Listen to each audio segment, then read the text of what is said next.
समजा आता एखाद्याकडे आपले खूप जुने पैसे आहेत, आपण तो विचारच सोडून दिलाय, एकेकाळी दिले आणि आता अक्षरशः नाही म्हणजे ब्लॉक केला नंबर की नाही होते वर्क, मग ह्या केसमध्ये किती मंत्र केला तरी खरंच येणार आहेत का? एकदम सुंदर प्रश्न. एखाद्याला पैसे दिलेत पण त्यानं बघा काही वेळा असं बरेच माझ्या असे केसेस येतात की पैसे दिलेत, काहीतरी 1,00,000 दिले, 50,000 दिले, त्यानं वायदा केला असतो की 6 महिन्यात परत येतो.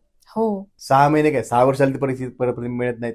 बरोबर एक वेळ अशी येते की ठराविक झाल्यानंतर तो समोरचा माणूस नंबर ब्लॉक करतो. बरोबर, असं झालंय सर, असं होतं. कारण हा पैसे मागतो म्हणून. मग ह्यानं हा पण काय करतो, आशा सोडून देतो. बरं आशा सोडून दिल्यानंतर त्याचं काम तर होणार नाहीच आहे. पण हा प्रत्येक वेळेला त्या माणसाचा ज्यावेळेला संदर्भ येईल त्या माणसानं कसली ऊर्जा बाहेर पडेल, निगेटिव्ह बाहेर पडणार. अमुक अमुक व्यक्ती नाही तो नालायक आहे, तो खराब आहे, तो वाईट आहे, त्याने पैसे बुडवले, हे वाक्य त्या मनात येणार. बरोबर.